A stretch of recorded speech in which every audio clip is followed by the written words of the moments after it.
The good thing about trees is they grow back, and they grow back vigorously. Yeah. This area was flattened 30 years ago, and have a look at it now. Probably in terms of productive land uses that we as humans have on this earth, it's probably one of the most benign natural land uses you can think of. I mean, think about agriculture and urban residential development and factories and mining are all very invasive, whereas forestry, natural forestry, regrowth forestry is a very benign activity.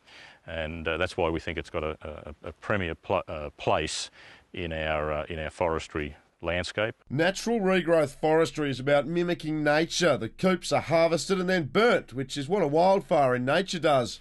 Then seed which is collected before the harvest is sprinkled about the place. And it'll be the same proportions of seed as the trees that were originally there, and in fact it'll be seed from that site. We've got rules about sort of what seed can go back onto a site, so we're making sure that the genetic sort of makeup of the forest that was there suited to that site is going back onto it. This section of sticks demonstrates that trees certainly do grow back after harvest. It's thick and it's inhabited by a huge range of wildlife, and it's well on its way to becoming an old-growth forest.